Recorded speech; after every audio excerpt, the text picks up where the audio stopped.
Radiation, है ना। अब आपको जो टॉपिक पढ़ना है, will have to study the dual nature of matter, है ना, कि जो मैटर का ड्यूअल नेचर होता है वो हम डिस्कस करते हैं। We discuss the dual nature of matter, है ना, कि जैसे रेडिएशन का ड्यूअल नेचर होता है, सेम वे मैटर का भी नेचर ड्यूअल होगा, है ना। तो उसके बारे में हम डिस्कस करेंगे, राइट। तो ड्यूअल नेचर ऑफ मैटर में जैसे कि, क्योंकि फिजिक्स में जो भी चीज ऑरिजिन होती है ना, वो रिवर्स थिंकिंग से ज्यादा चीज ऑरिजिन होती है ना, कि रिवर्स थिंकिंग से ही बहुत सारे कंसेप्ट हम डेवलप करते हैं। तो भाई ऐसा हुआ है तो ऐसा भी होना चाहिए। ये एक बड़ा जो क्वेश्चन है ना, ये सिंपल लॉजिक में भी होता है, कि सिंपल लाइफ में भी हम बोलते हैं अगर ऐसा हुआ है तो ऐसा होना चाहिए। तो ये जो वर्ड है ना, बड़ा एक्सप्लोरेशन में काम आता है, कि अगर ऐसा हो रहा है तो ऐसा भी होना चाहिए। तो जैसे आपने अभी एक मैग्नेटिज्म चैप्टर पढ़ रहे हो, तो आपने ये डिस्कस किया है कि कोई भी अगर करंट होगा,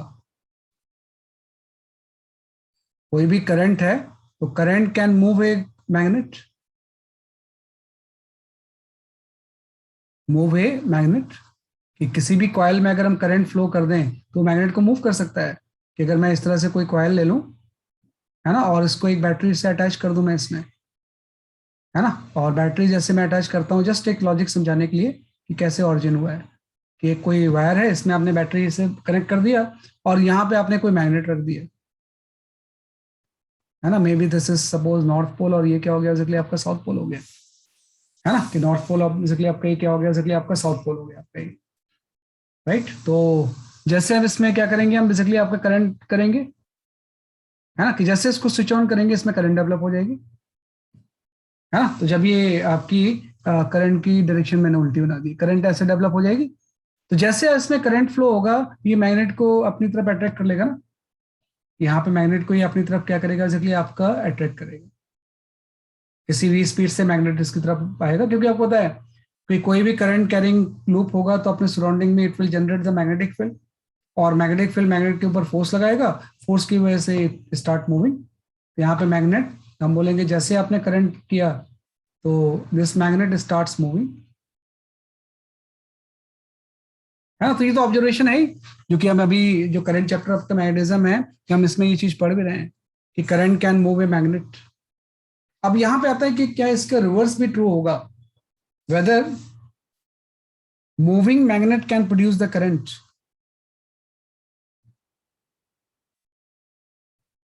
है ना। यहाँ पे इसका रिवर्स भी क्या ट्रू होगा, है ना। रिवर्स ट्रू होने का मतलब ये है कि whether moving magnet can produce the current,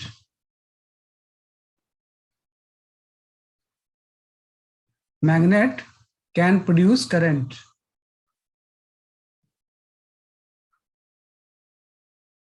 है ना, कि क्या मूविंग मैग्नेट भी करंट प्रोड्यूस कर सकता है ना। इसका मतलब ये हो गया कि अगर मैं सिंपल से ऐसे कोई कॉइल ले लूं, है ना, और इस कॉइल में हम कोई बैटरी नहीं लगाते हैं, और सिर्फ इससे कोई गैल्वेनोमीटर लगा लेते हैं इसे, और इसके पास कोई मैग्नेट मूव करते हैं, है ना, कि मैग्नेट इसकी तरफ मूव कर रहा है, तो क्या ये करंट प्रोड्यूस करेगा, क्या लगता है आपको, करंट करता है। यही तो फैराडेज लॉ है, करता है, कि जब भी मैग्नेट किसी इसके पास आएगा तो दिस द फैराडेज एक्सपेरिमेंट, है ना। इसी को नेक्स्ट चैप्टर में आप पढ़ोगे इलेक्ट्रोमैग्नेटिक इंडक्शन में, this is called as a Faraday experiment. Faraday experiment से ये आ गया कि भाई ये सही है, इसका आंसर हो गया कि can moving magnet produce can produce the current, तो इसका आंसर आपका यस आ गया। Sir, how does it produce the current? होता है बेटा, ये फ्लक्स चेंज की वजह से होता है, अब अगले चैप्टर में पढ़ोगे कि भाई moving magnet can produce the current, है ना, ड्यू टू फ्लक्स चेंज। तो सिंपल से यहाँ पे आंसर आ गया यस, है ना, किसकी वजह से, due to change in flux. ये आपका नेक्स्ट चैप्टर आएगा, due to change in flux, है ना। भाई जनरेटर वगैरह का प्रिंसिपल यही तो है, कि भाई किसी कंडक्टर को हम मूव करते हैं तो करंट प्रोड्यूस होती है, तो जैसे मैग्नेट इसके तरफ जाएगा, इसमें भी आपका एक करंट फ्लो होने लगेगी, है ना, कि इसमें करंट फ्लो होगी। तो जैसे मैग्नेट इसकी तरफ मूव करेगा, नाउ करंट प्रोड्यूस्ड, है ना। तो ये फैराडेज का एक्सपेरिमेंट है ना। और इसी पूरे फिनोमेना को हम बोलते हैं कि ये जो करंट होती है, this is called as a, ये जो पूरा फिनोमेना होता है, इसको we called as electromagnetic induction, phenomenon called as electromagnetic induction, है ना। किसी फिनोमेना को हम क्या बोलते हैं, इसलिए आपका इलेक्ट्रोमैग्नेटिक इंडक्शन, है ना, कि भाई ये जो मैग्नेट मूव करेगा तो ये करंट प्रोड्यूस करेगा, और यही जो फिनोमेना होता है we called as electromagnetic induction या ईएमआई, जो कि अगला चैप्टर आपका होगा। तो अभी तो आप ये पढ़ रहे हो कि मैग्नेट की वजह, करंट की वजह से मैग्नेट मूव कर रहा है फोर्स वगैरह से। हम अगले चैप्टर में ये पढ़ेंगे कि अगर मैग्नेट मूव करेगा तो क्या प्रोड्यूस होगी, करंट। तो ये रिवर्स थिंकिंग से तो आया। फराडे को कैसे पता कि एक्सपेरिमेंट करना है, उसको ये पता था, उसने ये सोचा कि अगर ये है तो ये भी इसका अपोजिट भी होना चाहिए। तो यहाँ भी ऐसा ही है कि अगर किसी रेडिएशन का नेचर ड्यूअल है तो पार्टिकल का भी नेचर ड्यूअल होना चाहिए। इफ, यहां पे सिंपल चीज आ गई, if radiation has a dual nature,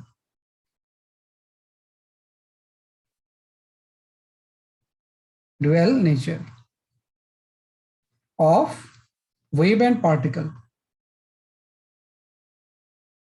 wave and particle, then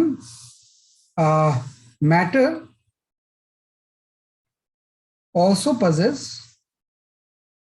matter should also possess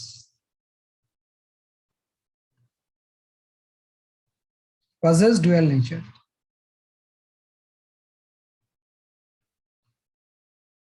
dual nature of wave and particle, wave and particle, है ना। तो आपका क्या, रेडिएशन का अगर ड्यूअल नेचर है of wave and particle, then matter should also possess the dual nature of wave and particle, है ना, कि भाई मैटर का नेचर भी कैसे होना चाहिए, बेसिकली आपका ड्यूअल होना चाहिए, है ना। तो इसी रिवर्स थिंकिंग पे हम बात करते हैं कि लास्ट क्लास में फोटो इलेक्ट्रिक इफेक्ट में आपने यही तो पढ़ा कि भाई रेडिएशन का नेचर ड्यूअल होगा। तो अब हम यहाँ पे पढ़ेंगे कि पार्टिकल का नेचर भी ड्यूअल होगा, मैटर का नेचर भी ड्यूअल होगा। Sometimes it behave as a wave, sometimes it behave as a particle, है ना। तो इसी के बारे में हम डिस्कस करने वाले। सर सर हाँ बोलो। सर ये नहीं समझा कि मैग्नेट मतलब करंट कैसे प्रोड्यूस कर रहा है। बेटा वही अभी अपने वो चैप्टर पढ़े ही नहीं है ना बेटा, अगले चैप्टर में समझ जाओगे आप। अगला चैप्टर जो आप पढ़ रहे हो ना मैग्नेटिज्म के बाद, अगला चैप्टर इलेक्ट्रोमैग्नेटिक इंडक्शन आएगा। तो इलेक्ट्रोमैग्नेटिक इंडक्शन में आप समझ जाओगे आप। ये तो जस्ट ऑब्जर्वेशन है, मैंने बता दिया ऐसा। वे रिवर्स थिंकिंग से हम ऐसा सोच सकते हैं। सर ये करंट वाला पार्ट नोट। नहीं ये कोई जरूरत नहीं है, जस्ट मैंने बताया है कि फिजिक्स में थिंकिंग किस तरह से फ्लो करती है ना। तो जस्ट मैंने बताया ओके सर। मैग्नेट के मूवमेंट से करंट प्रोड्यूस, अगर करंट से मैग्नेट मूव कर सकता है तो मैग्नेट के मोशन की वजह से करंट भी प्रोड्यूस हो सकती है, जो कि फैराडे एक्सपेरिमेंट से ट्रू होता है। क्योंकि आप नेक्स्ट चैप्टर में पढ़ोगे मैग्नेटिज्म के बाद इलेक्ट्रोमैग्नेटिक इंडक्शन में, उसमें आप समझोगे इसे। उसी लॉजिक पे साइंटिस्ट ने भी सोचा कि अगर रेडिएशन का ड्यूअल नेचर है वेव एंड पार्टिकल, तो मैटर का भी ड्यूअल नेचर होना चाहिए, वेव एंड पार्टिकल। तो ये भी सही होता है कि मैटर के बीच की नेचर कैसा होता है, बेसिकली आपका dual of wave as well as particle. हाँ करेंगे उससे भी हम।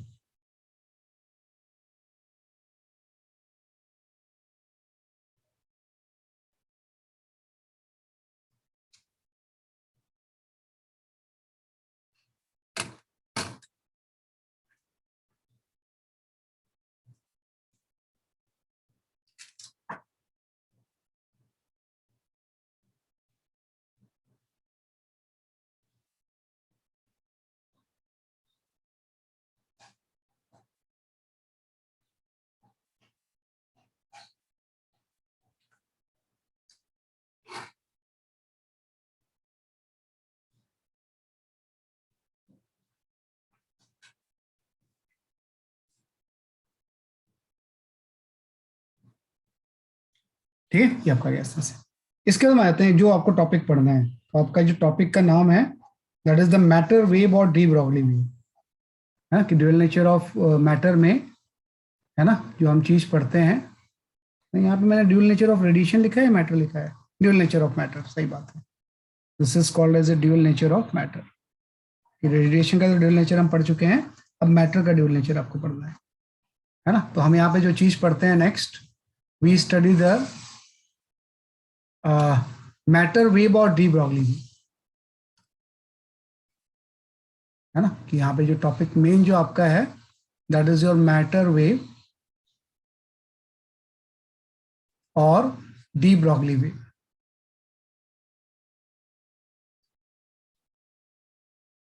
है ना, कि जो matter wave and D Broglie wave होती है, ये क्या चीज होती है ना। तो उसी का आंसर ये कि भाई कोई भी अगर मूविंग पार्टिकल होगा तो उसके साथ भी वेव एसोसिएटेड होती है।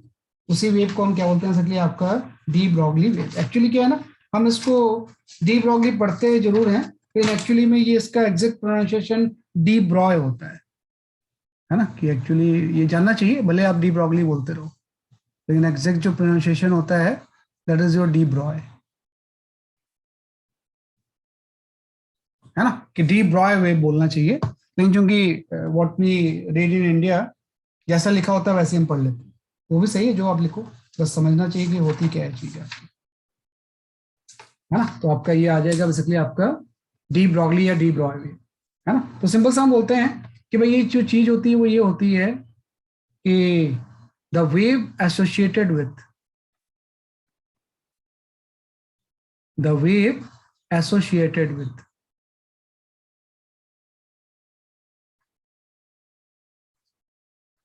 With moving mass,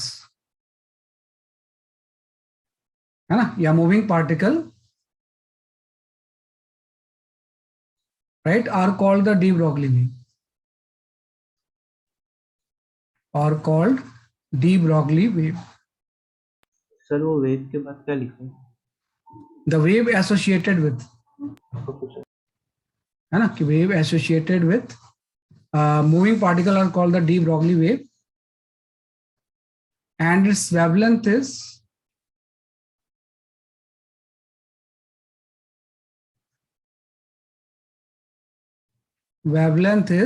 de Broglie wavelength। वो आपने डी ब्रॉय लिखा है ना? हाँ, डी ब्रॉय, वैसे प्रोनाउंसिएशन डी ब्रॉय होता है, डी ब्रॉगली वेवलेंथ।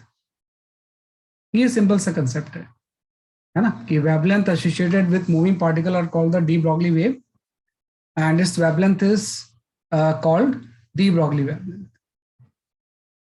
है ना, तो सिंपल सा होता है कि कोई भी जो डी ब्रॉगली वेवलेंथ होगी या मैटर वेव की वेवलेंथ जो होगी लैम्डा, ये आपकी h बाई पी होती है, where p is the momentum.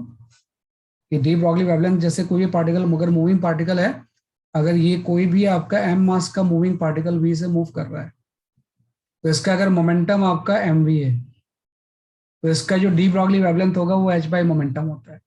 और फर्दर हम इसको लिख सकते हैं बेसिकली आपका h by mass into velocity. तो ये जस्ट एक ही फॉर्मूला है इसमें, जो डी ब्रॉगली वेवलेंथ की वैल्यू होती है lambda, this is simply equal to the h by mv होता है या h बाई p होता है ना। तो अब प्रॉब्लम ये है कि नॉर्मल लाइफ में अभी तक हमने डी ब्रॉगली वेवलेंथ की कभी कोई बात ही नहीं की। भाई पूरा मैकेनिक्स आप पढ़ रहे थे तो उसमें पार्टिकल मूव ही तो कर रहा था, कि स्ट्रेट लाइन मोशन हो, प्रोजेक्टाइल हो, जैसा भी है, पार्टिकल इज ऑलवेज मूविंग। है ना, तो मैंने तो कभी नहीं बोला कि जैसे मैंने बोला कि कोई भी मास है, सपोज ये मास की वैल्यू आप कुछ ले लो, कि मास की वैल्यू अगर मैंने ले ली बेसिकली आपकी, ये सपोज आपका 0.12 kg है ना, इसका मास आपका 0.21 kg है और ये 20 मीटर पर सेकंड से मूव कर रहा है। तो हम इसके पार्टिकल नेचर तो हमेशा पढ़ते थे, भाई एज ए पार्टिकल ये बिहेव करेगा। तो पूरी फिजिक्स या मैकेनिक्स जो है वो जो अब स्टार्टिंग में पढ़ते हो, kinematics, laws of motion, work energy, impulsion, momentum, वो पार्टिकल फिजिक्स हम उसको बोलते हैं, कि हम इसको पार्टिकल मान के उसकी फिजिक्स पढ़ते थे। तो कहीं भी हमने वेव की तो वहां बातें नहीं की, तो क्यों नहीं वेव की बात करते थे वहां पे हम? क्योंकि अभी आपने बोला अगर कोई भी मूविंग मास होगा तो उसके डी ब्रॉगली वेव हो गया, एज ए वेव बिहेव करेगा, तो क्यों नहीं करते थे हम उस टाइम डी ब्रॉगली वेवलेंथ की बात? तो इसका आंसर है कि आपके पास स्पीड से नहीं चलता था, मतलब ये वेव और दोनों नेचर तभी शो करेगा जब वो 3 × 10⁸ मीटर पर सेकेंड। हाँ, सही बोल रहे हो, सही बोल रहे हो। हाँ, वो स्पीड ज्यादा होगी या मास कम होगा, सही बात है। मतलब ये इसका जब आप डी ब्रॉगली वेवलेंथ निकालोगे तो आप कैलकुलेट करके देख लो, ये आपका हो जाएगा h बाई एम वी, है ना। तो जो h बाई एम वी अगर होगा तो h की वैल्यू तो आप लिख दोगे 6.63 इंटू 10⁻34, और मास आपने बोला 0.12 है और वेलोसिटी 20 है। तो आप देखो ये तो बहुत छोटा है ना, -34 के रेंज में। तो हम बोलेंगे इसलिए नहीं लेते थे क्योंकि लैम्डा बहुत स्मॉल होता था, लैम्डा इज वेरी स्मॉल, है ना, टू बी डिटेक्टेड। इसको डिटेक्ट नहीं कर पाएंगे हम, इसके साथ वेवलेंथ होती है, भाई अगर ये मूव कर रहा है तो वेवलेंथ तो एसोसिएटेड होगी, भले ही भी कुछ भी हो, लेकिन इतना छोटा होता था ना कि इतना छोटा है कि इसको कोई भी इंस्ट्रूमेंट डिटेक्ट नहीं कर पाता है किसकी वेवलेंथ कितनी है, इसलिए हम अभी तक बात नहीं कर रहे थे। तो पूरा जो मैकेनिक्स है उसको हम एज ए पार्टिकल मान के ही चलेंगे, कभी भी हम वहां पे बेसिकली आपका वेव की बात नहीं करेंगे। लेकिन जैसे कि इन्होंने बोला, मान लो अगर ये स्पीड ऑफ लाइट से चल रहा है, या ये पार्टिकल का मास बहुत कम है, लाइक इलेक्ट्रॉन मूव कर रहा है ना, तब तो डी ब्रॉगली वेवलेंथ जो होगी इसकी सिग्निफिकेंट हो जाएगी ना, तो फिर वेव नेचर इसका क्या होगा, बेसिकली आपका डोमिनेट करेगी, राइट। तो उसके बारे में हम डिस्कस करेंगे। तो फिलहाल इस फॉर्मूले को मैंने लिखा है, तो इसके बाद मैं प्रॉपर्टीज पे आ जाऊंगा, ये चीजें समझाने के बाद कि what is the properties of D Broglie wave, तो उससे सब चीजें आप समझ जाओ। सर आपने पार्टिकल का मास 0.12 लिखा है ना? 1 2 लिखा है kg, एंड स्पीड इसकी 20 मीटर पर सेकेंड।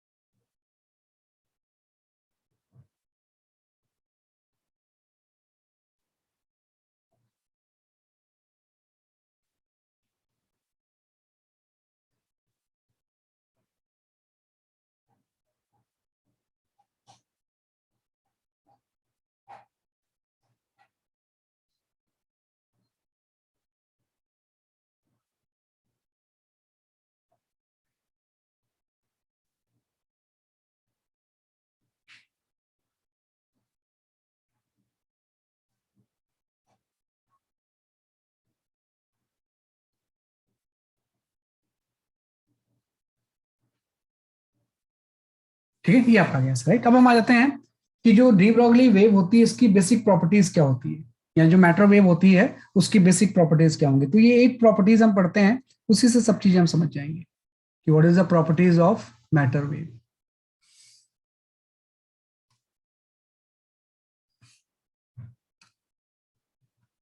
है ना। तो यहाँ पे हम पढ़ते हैं बेसिकली आपका properties of matter wave.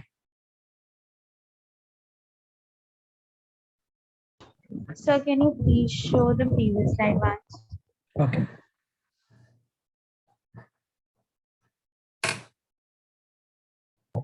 Thank you. Okay, है ना, जस्ट आपके। तो प्रॉपर्टीज ऑफ हम यहाँ पे पढ़ते हैं कि मैटर वेव की बेसिक प्रॉपर्टीज क्या होंगी।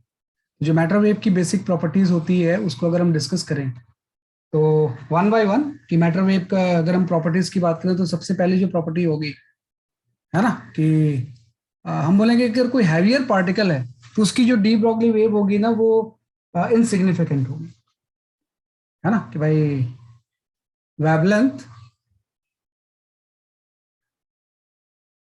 Right, is negligible for heavier particle,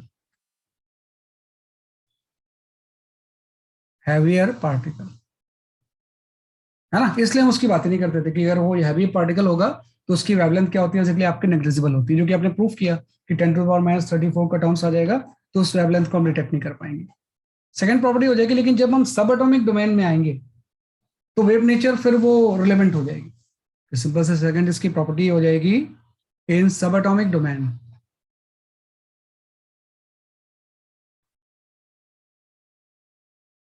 है ना, कि सब एटॉमिक डोमेन में अगर हम आ जाएं देन वेव कैरेक्टरिस्टिक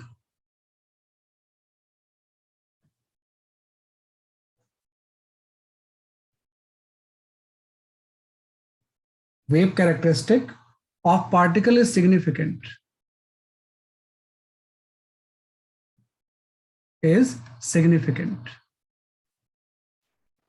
है ना, and measurable,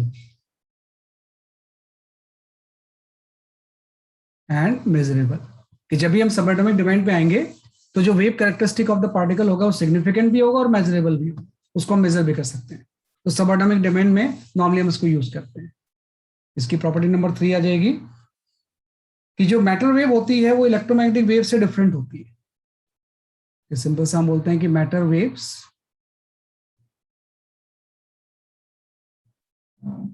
are different from electromagnetic wave.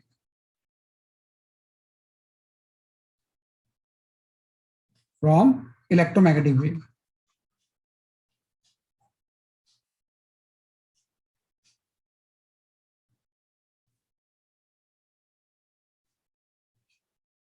सब एटॉमिक डोमेन मतलब एटम के अंदर की चीजों के लिए है ना, कि matter waves are different from the electromagnetic wave as it is independent of charge.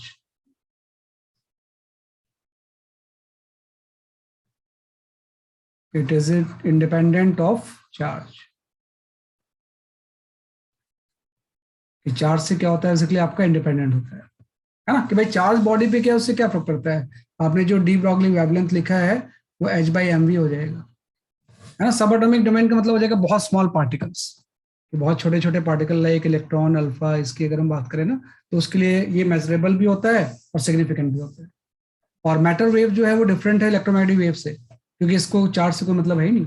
h/mv में कोई चार्ज तो नहीं आ रहा है ना, तो उससे डिफरेंट होती है ना. तो आपका इस तरह से चलेगा. अब यहाँ पे आ गया कि 3 चीजें तो आपने लिख दी. अब ये कैसे पता चला कि मैटर के साथ कोई वेव एसोसिएटेड है ना, तो भाई कैसे चला कि भाई मूविंग पार्टिकल अगर कोई होगा तो उसके साथ कोई वेव की तरह बिहेव करेगा. तो कोई भी वेव होता है तो उसको क्या शो करना चाहिए भाई, कैसे पता चला था कि आपको की लाइट वेव है ना. आपने लास्ट जो पूरा पढ़ा है वेव ऑप्टिक्स में, तो आपको कैसे मिला कि लाइट की जो नेचर होती है वो वेव नेचर होती है ना. कैसे पता चला आपको. हाँ, मेरे पास जैसे मैसेज आया है कि वेव का पता चला, नहीं ऑसिलेशंस नहीं बेटा, भाई वेव नेचर कैसे वेरीफाई किया आपने एक्सपेरिमेंटली कि भाई लाइट. इक्वेशन हाँ, किससे. Follow that equation. नहीं नहीं, इक्वेशन से नहीं भाई, इक्वेशन से मेन चीज तो एक्सपेरिमेंटल वेरिफिकेशन होता है. Sir interference. हाँ, इंटरफेरेंस, ये सही बोला इन्होंने. भाई वेव नेचर को एक्सपेरिमेंटली वेरीफाई करने के लिए इंटरफेरेंस और डिफ्रैक्शन भी होना चाहिए, तभी वो वेव नेचर होगा. जैसे साउंड है, वेव है, तो उसमें इंटरफेरेंस होता है, डिफ्रैक्शन भी होता है. लाइट अगर वेव है तो उसमें भी इंटरफेरेंस एंड डिफ्रैक्शन होता है. तो यहाँ भी होता है. जो मूविंग मास है ना, ये भी इंटरफेरेंस एंड डिफ्रैक्शन शो करती है. तो सिंपल सा हम बोलेंगे कि इलेक्ट्रॉन बीम, मूविंग मास का मतलब हो जाएगा कोई भी अगर इलेक्ट्रॉन बीम हम ले लें, इलेक्ट्रॉन बीम है ना, also shows interference. Electron beam में भी इंटरफेरेंस होता है जैसे लाइट का होता है इंटरफेरेंस, है ना, कि electron beam also shows interference of fringe width, of fringe width, है ना. Beta is equal to lambda into capital D by small d, है ना, कि इलेक्ट्रॉन बीम से भी हम इंटरफेरेंस ऑब्टेन कर सकते हैं, क्योंकि इलेक्ट्रॉन बीम एक मूविंग मास है, मूविंग मास के साथ वेवलेंथ होगी, तो जब उसका जो सुपर इम्पोज होगा वो इंटरफेरेंस शो करता है. और उसकी फ्रिंज विड्थ भी क्या होती है, lambda capital D by small d, है ना. यहाँ पे बस वही है कि लैम्डा जब आप निकालोगे, है ना, तो लाइट में तो वेवलेंथ आपका पता होता है कि लाइट की वेवलेंथ जो है वो इलेक्ट्रोमैग्नेटिक वेव है, तो स्पेक्ट्रम में कहाँ पे विजिबल है या कोई माइक्रोवेव है क्या है. लेकिन यहाँ पे जो वेवलेंथ है वो मूविंग पार्टिकल का हम इस फॉर्मूले से कैलकुलेट करेंगे, h/mv से, है ना, कि h/mv से इसकी वेवलेंथ हम क्या करेंगे, कैलकुलेट करेंगे और यहाँ पुट कर देंगे. तो जो इंटरफेरेंस में फ्रिंज विड्थ आएगा वो आ जाएगा. मतलब ये हो गया कि अगर मैं यंग्स डबल स्लिट जैसा एक्सपेरिमेंट परफॉर्म करना चाहूँ, लाइट के साथ नहीं, किसी इलेक्ट्रॉन बीम के साथ, है ना. इलेक्ट्रॉन बीम मीन्स बहुत सारे इलेक्ट्रॉन्स की जो स्ट्रीम है वो किसी फील्ड से मूव कर रही है. 2 स्लिट्स हम ले लें यहाँ पे, और यहाँ पे अगर मैं कोई स्क्रीन ले लूँ, है ना, और यहाँ पे कोई इलेक्ट्रॉन की बीम स्ट्राइक कर रही है, लाइट नहीं स्ट्राइक कर रही है बल्कि एक फास्ट मूविंग इलेक्ट्रॉन आके यहाँ पे स्ट्राइक कर रहे हैं, है ना. वेरियस बहुत सारे स्ट्रीम बीम स्ट्राइक कर रही है. तो जब ये इस नैरो स्लिट से पास होंगे ना तो स्प्रेड हो जाते हैं. इस तरह से इलेक्ट्रॉन्स क्या होंगे, जैसे लाइट स्प्रेड होती है वैसे इलेक्ट्रॉन भी स्प्रेड होते हैं. और यहाँ भी नैरो स्लिट से पास होंगे तो ये भी क्या हो जाएंगे, स्प्रेड हो जाएंगे, है ना. और जब ये आपकी इलेक्ट्रॉन बीम है,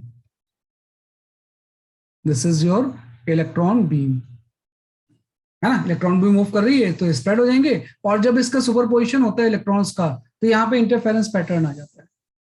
यहाँ पे भी मैक्सिमम मिनिमम फॉर्म होते हैं. स्क्रीन पे हम देखते हैं कि इलेक्ट्रॉन्स बीम के इंटरफेरेंस की वजह से भी क्या फॉर्म हो रहा है, मैक्सिमम मिनिमम. तो वहीं से आपको मिलता है कि भाई जो इलेक्ट्रॉन बीम है ये मूविंग मास है, तो इसके साथ एक वेव एसोसिएटेड होगी, उसी को हम डी ब्रॉगली वेव बोलते हैं। यहाँ पे थोड़ा सा मतलब अलग है कि भाई यहाँ पे मैक्सिमम एंड मिनिमम का मतलब जो है ना वो इलेक्ट्रॉन के कंसंट्रेशन से है। कि अगर इस स्क्रीन को मैं यहाँ पे इस तरह से शो करना चाहूँ, क्योंकि ये तो क्रॉस सेक्शन है, तो इसी स्क्रीन को अगर मैं यहाँ पे बनाऊँ तो यहाँ पे जो मैक्सिमम में फॉर्म होगा वो इंटेंसिटी के टर्म्स में नहीं, बल्कि ये फॉर्म हो जाएगा आपका इस तरह से, जो स्ट्रिप्स बनेंगे वो इलेक्ट्रॉन के कंसंट्रेशन से बन जाएंगे।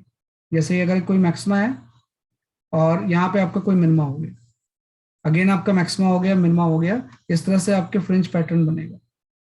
लेकिन फ्रिंज पैटर्न में कोई डार्क एंड ब्राइटनेस नहीं होगी, बल्कि इलेक्ट्रॉन की डेंसिटी होगी या उसका कंसंट्रेशन होगा। जहां मैक्सिमम बनेगा वहां पे इलेक्ट्रॉन का कंसंट्रेशन बहुत ज्यादा होता है ना, कि हाईली कंसंट्रेटेड इलेक्ट्रॉन हो जाते हैं वहां पे। और जहां पे मिनिमा बनेगा वहां पे कंसंट्रेशन कम होगा,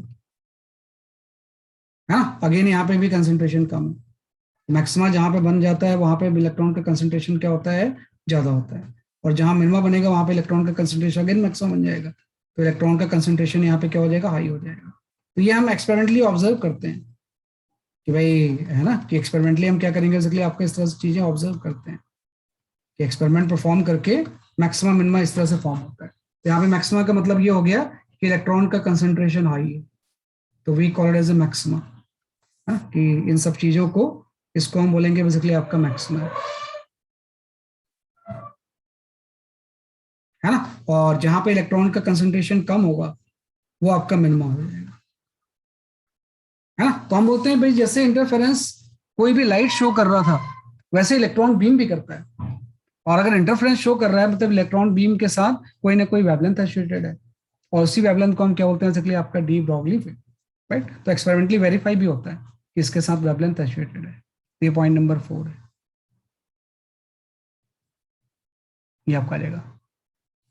मतलब अदरवाइज नहीं तो ये बड़ा पाथ ब्रेकिंग चीज थी कि ऐसे क्यों हो गया कि भाई ऐसे बीम आई और यहाँ पे कहीं पे कंसंट्रेशन ज्यादा है कम है। तो ऐसा तभी पॉसिबल है जब इंटरफेरेंस होगा, और इंटरफेरेंस तभी होता है जब नेचर वेव हो, है ना। तो वहीं से पता कि इलेक्ट्रॉन मूव बीम या कोई भी मूविंग मैटर है तो उसके साथ वेवलेंथ एसोसिएटेड होती है, उसी वेवलेंथ को भी called as a de Broglie wave. ये फोर्थ प्रॉपर्टी होगी।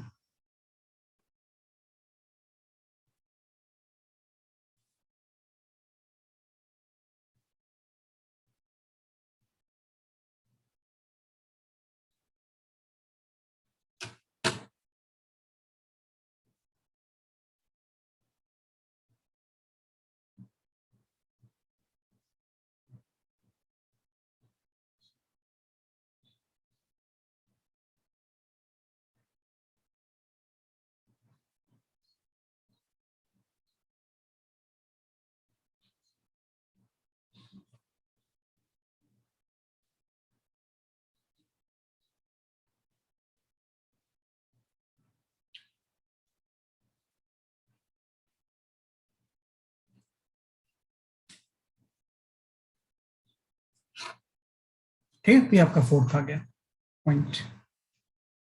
अब फिफ्थ पे आते हैं।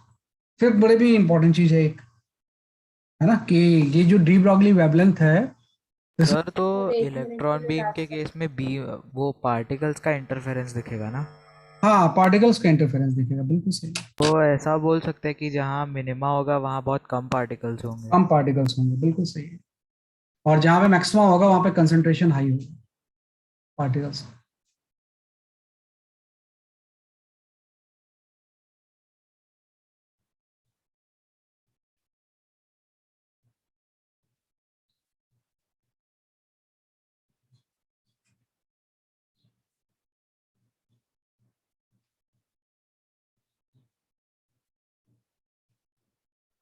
सर हाँ बोलो। Sir so for the slit का जो साइज होएगा वो वेवलेंथ के कंपैरिजन में होएगा कि पार्टिकल साइज के कंपैरिजन में? नहीं, वेवलेंथ के उसमें, ओके। वेवलेंथ के।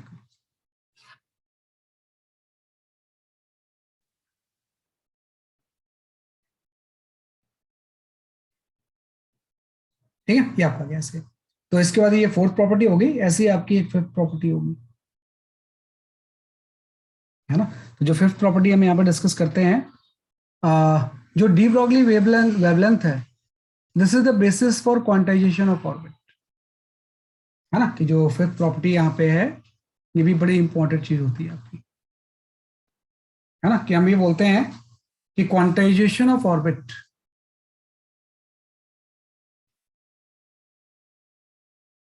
quantization of orbit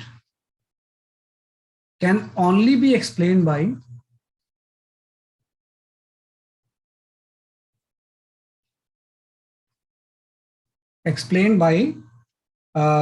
de Broglie wave, है ना, कि quantization of the orbit explained by the de Broglie wave,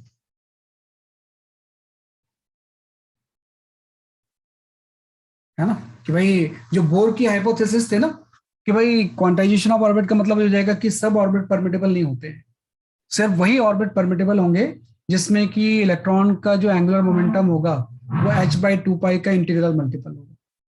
इसको एक्सप्लेन हम डी ब्रॉगली वेव से ही कर सकते हैं। इसको एक्सप्लेन कैसे, क्यों होगा ऐसा, भाई ये तो हम जानते हैं कि भाई ये चीज लाइन्स हैं कुछ लिखी हुई है, इन व्हाई दिस इज, तो उसको एक्सप्लेन करने के लिए हम क्या यूज करते हैं, बेसिकली आपकी डी ब्रॉगली वेव, है ना। तो मतलब उसको एक्सप्लेन आप सिंपल से ये करोगे कि हम ये बोलेंगे कि इलेक्ट्रॉन, है ना, कि हर ऑर्बिट में इलेक्ट्रॉन नहीं पाया जाएगा। इलेक्ट्रॉन, वही प्रोबेबिलिटी वगैरह वर्ड में अवॉइड कर रहा हूँ कि probability of finding an electron वगैरह, सिंपल मैं इलेक्ट्रॉन एग्जिस्टेंस की बात करता हूँ, क्योंकि वो प्रोबेबिलिटी वगैरह से अननेसेसरी आप कंफ्यूज हो जाओगे। यहाँ पे सिंपल सी थ्योरी है कि इलेक्ट्रॉन, है ना, only exist in A orbit, in A orbit, her orbit में एग्जिस्ट नहीं करेगा, सिर्फ उसी ऑर्बिट पे एग्जिस्ट करेगा इन विच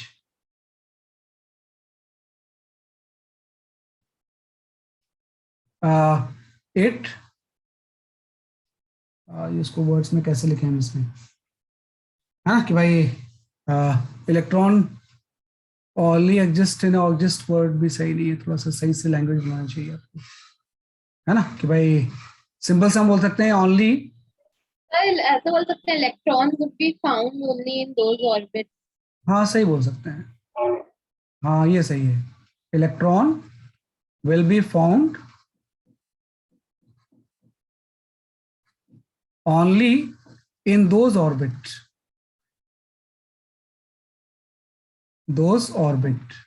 in which it exists as a standing wave, as a standing wave, a standing wave of wavelength such that, है ना, कि wavelength such that n exactly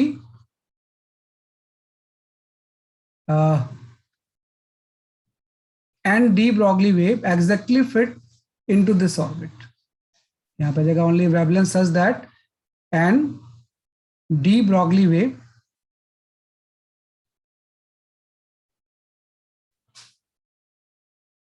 exactly fit into it, fit into its orbit।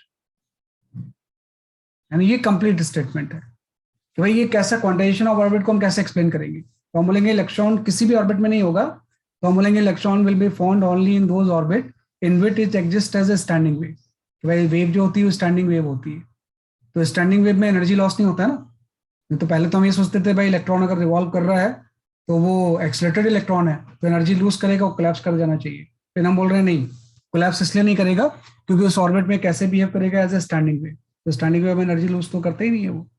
और standing wave of wavelength such that उस orbit में n de Broglie wave exactly fit होनी चाहिए, कि सिर्फ वही ऑर्बिट परमिटेबल होंगे जिसमें कि n de Broglie wave exactly उसके ऑर्बिट में फिट हो जाए।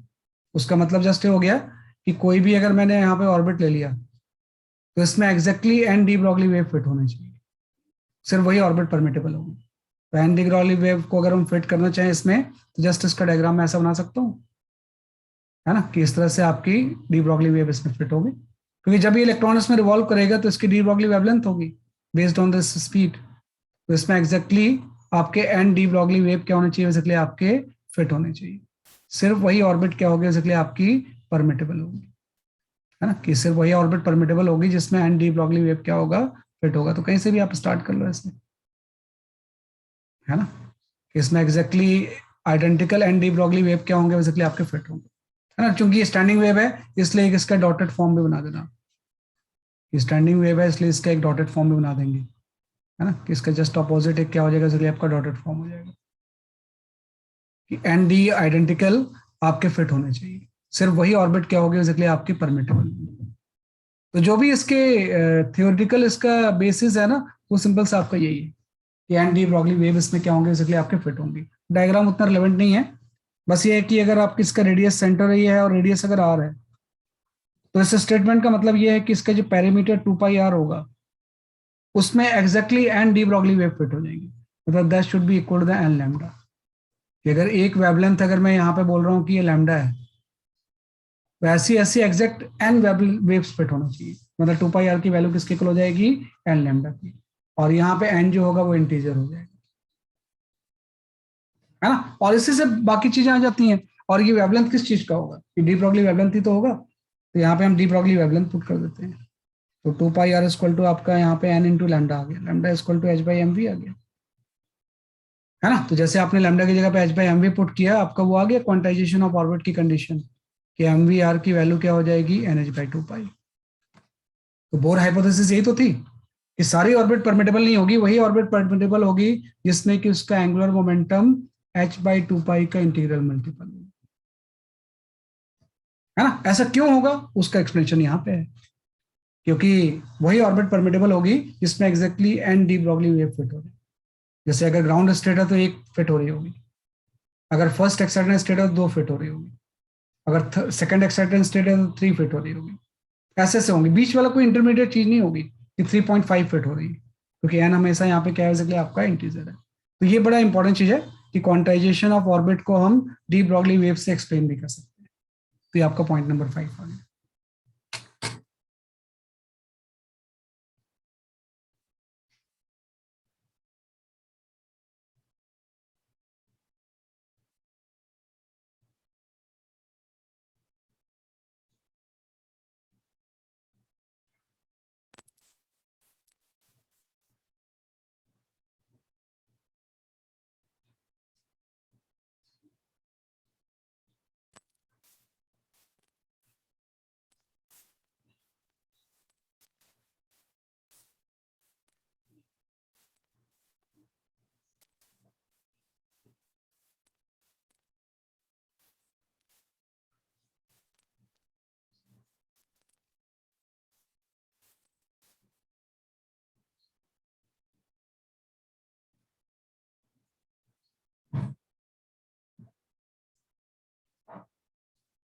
है ना, ये आपका क्वांटाइजेशन ऑफ ऑर्बिट आ गया,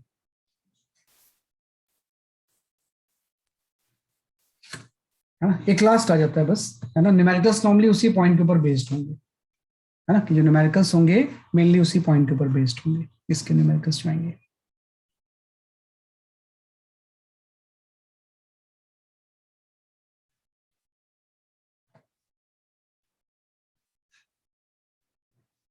नहीं आप audio, diagram Bohr model represent करता है ना। हाँ बोर मॉडल को रिप्रेजेंट कर रहा है ना, कि diagram represent the Bohr model. Sir हाँ बोलो। हाँ वो डायग्राम हमें ड्रॉ करना है क्या?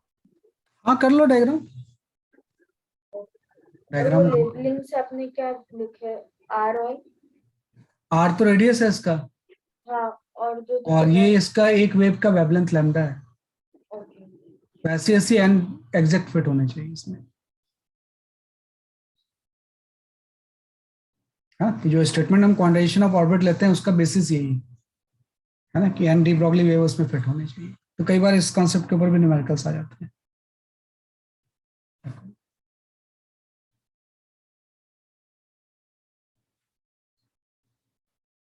ठीक है, तो ये आपका गया है। इसके बाद बस एक 6 पॉइंट लास्ट है इसमें, है ना, जिसके ऊपर न्यूमेरिकल्स आते हैं। वही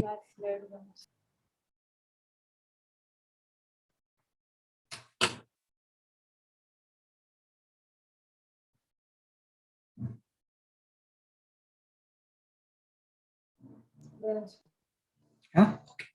अब इसके बाद आते हैं बेसिकली आपका जो नेक्स्ट चीज है इसमें क्वांटाइजेशन ऑफ ऑर्बिट में, है ना। पॉइंट नंबर 6 से आता है कि हम डी ब्रॉगली वेवलेंथ किसी चीजों का निकालते हैं। पहला जो पॉइंट नंबर 6 में आपका है डी ब्रॉगली वेवलेंथ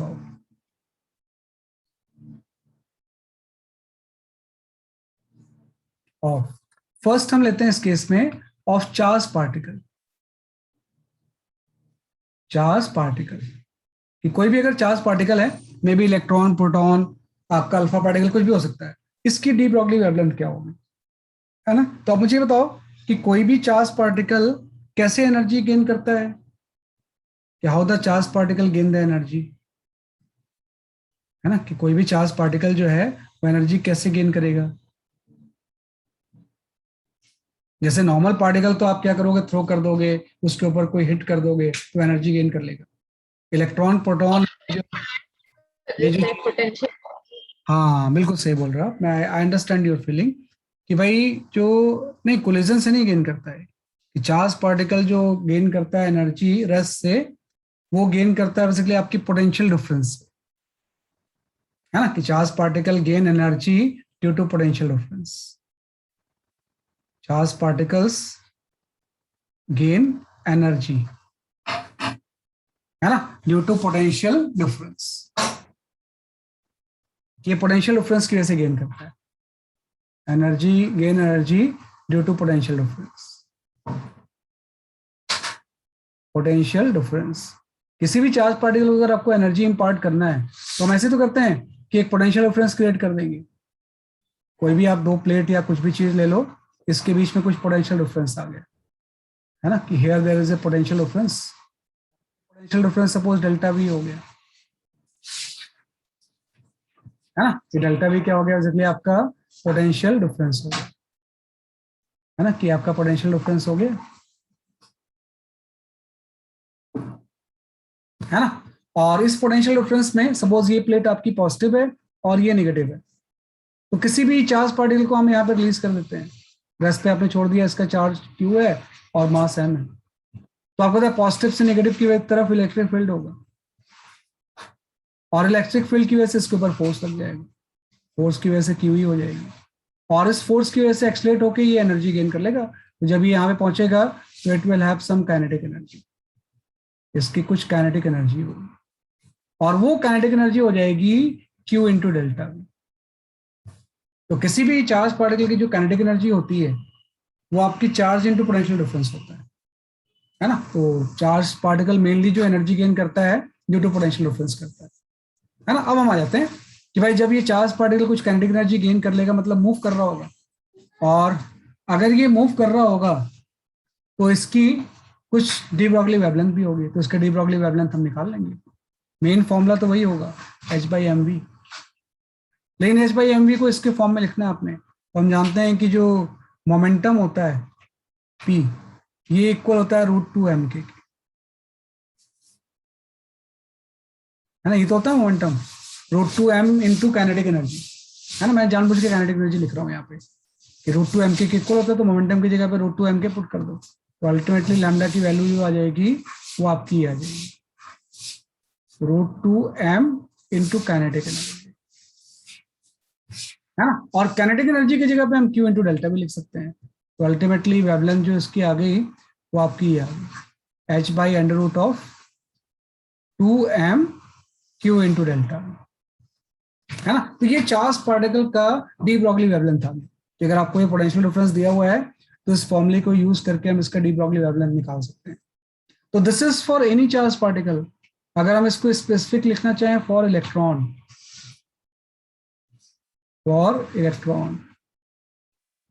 तो आपको पता है अगर इलेक्ट्रॉन के लिए मैं इसको लिखूं तो प्लेन कांस्टेंट की वैल्यू तो पता ही होगी आपको, है ना। कि अगर मैं इलेक्ट्रॉन के लिए इसको लिखूं तो Planck constant is known to you, mass of the electron भी आपको पता होगा और चार्ज ऑफ द इलेक्ट्रॉन भी पता होगा, तो सब सब्स्टिट्यूट कर देंगे, है ना। कि सब चीजें हम क्या करेंगे, इसलिए आपका सब्स्टिट्यूट कर देंगे। तो यहाँ पे जो डी ब्रॉगली वेवलेंथ होगी वो आपकी आ जाएगी 12.27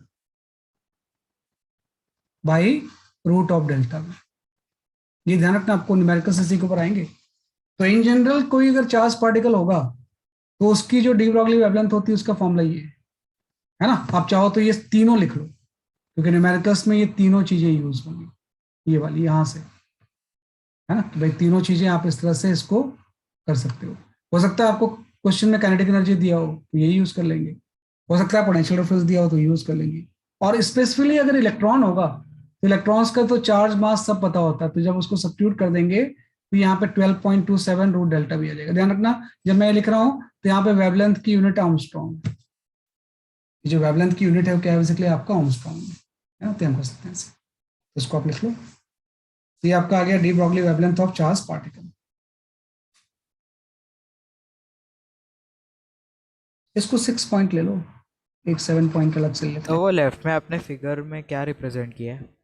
फिगर में ये रिप्रेजेंट किया कि ये चार्ज पार्टिकल कैसे एनर्जी गेन कर रहा है। तो आपने दो प्लेट ले ली, इसका पोटेंशियल डिफरेंस ले लिया और बीच में एक चार्ज को छोड़ दिया आपने, तो ये पोटेंशियल डिफरेंस की वजह से एनर्जी गेन कर लेगा। तो जब यहाँ पे पहुंचेगा तो उसकी कुछ काइनेटिक एनर्जी होगी, और जब इतनी काइनेटिक एनर्जी होगी तो it will have some de Broglie wavelength, और वो वेवलेंथ इतनी हो जाएगी।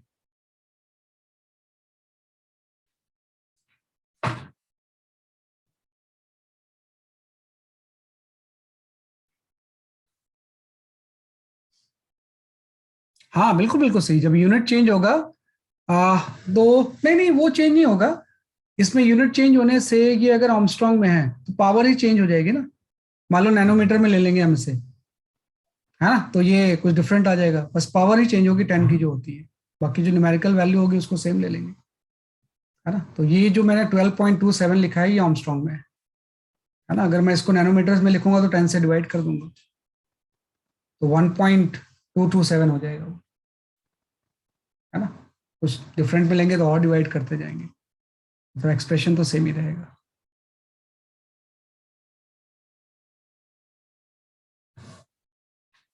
ये आपका डी ब्रॉगली वेवलेंथ था।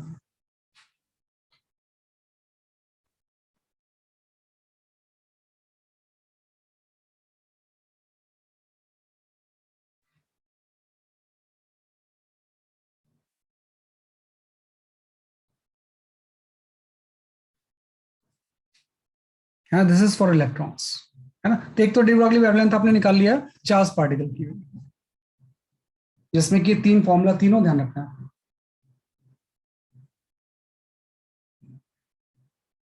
नहीं तो वहां पे इलेक्ट्रॉन का चार्ज मास पुट करके जब निकालने जाओगे ना बहुत टाइम हो जाएगा।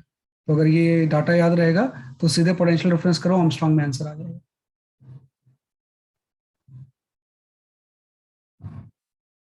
इसके बाद आते हैं पॉइंट नंबर 7, आप इसको लिख लो। That is the de Broglie wavelength of a gas molecule. कोई अगर गैस मॉलिक्यूल है तो उसकी डी ब्रॉगली वेवलेंथ कितनी होगी।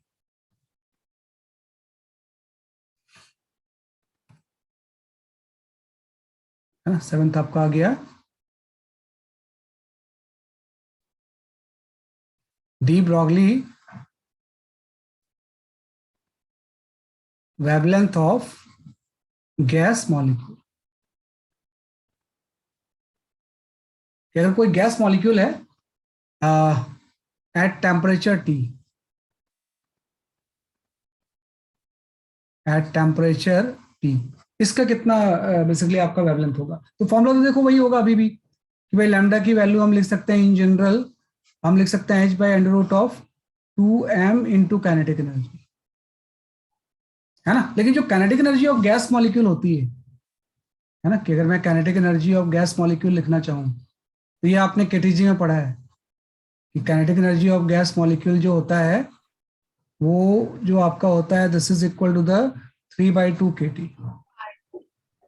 है ना। कि भाई 3/2 RT लेंगे, ये मॉलिक्यूल है ना, अगर मोल की लेंगे तो RT ले लेंगे, कि अगर एक मोल की काइनेटिक एनर्जी लेंगे ट्रांसलेशनल तो R ले लेंगे यहाँ पे, लेकिन एक मॉलिक्यूल के ले रहे हैं kinetic energy of a gas molecule, है ना, कि kinetic energy of a gas molecule. तो यहाँ पे 3/2 kT आ जाएगा, where K is the Boltzmann constant. K की वैल्यू क्या हो जाएगी इसके लिए आपकी बोल्ट्जमैन कांस्टेंट, है ना। तो बोल्ट्जमैन कांस्टेंट और T जो है वो टेम्परेचर है। हाँ, तो बस बात है काइनेटिक एनर्जी की वैल्यू आप यहाँ सब्स्टिट्यूट कर दो, तो ultimately D Broglie wavelength temperature dependent हो जाएगा। तो यहाँ पे जो इसका फॉर्मूला आ जाएगा that is h by under root of, है ना, यहाँ आपका 3m Boltzmann constant into temperature आ जाएगा।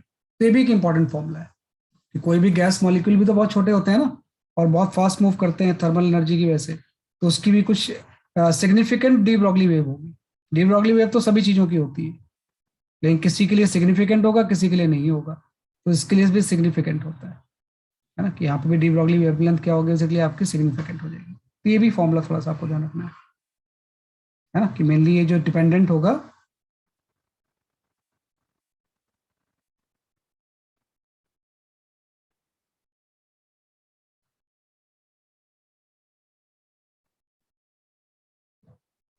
है ना, ये टेम्परेचर डिपेंडेंट होगा। ये जस्ट आपने कर लिया, राइट। तो ये आपका आ गया de Broglie wavelength of a gas molecule at temperature T, है ना, h by under root of 3m into क्या आ जाएगा, इसके लिए आपका KT आएगा। ये आपको, तो ये आपको डी ब्रॉगली वेवलेंथ में बेसिक डेफिनेशन और 7 पॉइंट्स पढ़ने, लेकिन है बड़ी इंपॉर्टेंट चीज, है ना। इसके क्वेश्चंस आते हैं हमेशा, हमेशा एग्जाम में क्वेश्चंस कहीं ना कहीं डी ब्रॉगली के बारे में पूछते हैं।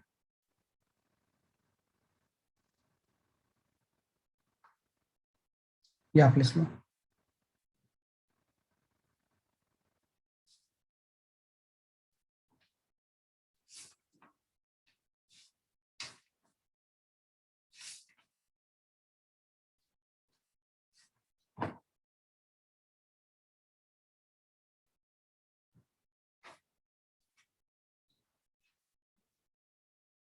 ये चैप्टर आपको दिया हुआ है एनसीईआरटी में, dual nature of matter and radiation. Dual nature of radiation तो फोटो इलेक्ट्रिक इफेक्ट था, ड्यूल नेचर ऑफ मैटर जो है वो डी ब्रॉगली वेवलेंथ था। एक छोटा सा टॉपिक और बचा हुआ है ना, वो एक्चुअली फोटो इलेक्ट्रिक इफेक्ट जैसा ही है, लेकिन वो मैंने अभी बताया नहीं आपको, तो उसको भी डिस्कस कर लेते हैं, तो थ्योरी आपकी पूरी कंप्लीट हो जाएगी।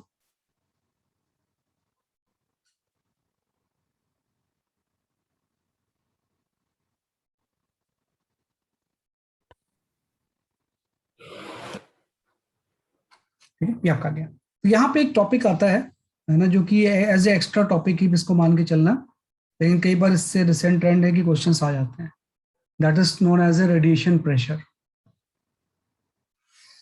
है ना। हम यहाँ पे एक कंसेप्ट डिस्कस करते हैं, रेडिएशन प्रेशर। इसके भी 3-4 फॉर्मूले हैं, वो ध्यान रखते हैं इसमें। रेडिएशन प्रेशर, जैसे कोई लिक्विड प्रेशर एक्सर्ट करता है ना, कि भाई कोई जैसे कोई लिक्विड प्रेशर एक्सर्ट करता है, जैसे कोई आपका इलेक्ट्रोस्टैटिक प्रेशर करता है, चार्ज भी प्रेशर एक्सर्ट करता है, लिक्विड करता है, कोई दूसरी चीज करती है, वैसे रेडिएशन या लाइट भी प्रेशर एक्सर्ट करती है, तो उसी को हम बोलते हैं रेडिएशन प्रेशर। भाई किसी भी रेडिएशन की वजह से कहीं भी अगर लाइट इंसिडेंट हो रही है, तो जिस सरफेस पे इंसिडेंट होती है उस पर प्रेशर लगाती है वो, लेकिन वो इतना कम होता है कि वो फील नहीं होता है आपको। तो इसके बारे में आपको थोड़ा सा पढ़ना है कि भाई रेडिएशन प्रेशर हम किसी चीज पे हम कैसे निकालते हैं। तो रेडिएशन प्रेशर को हम डिफाइन ऐसे करते हैं कि when a photon collide with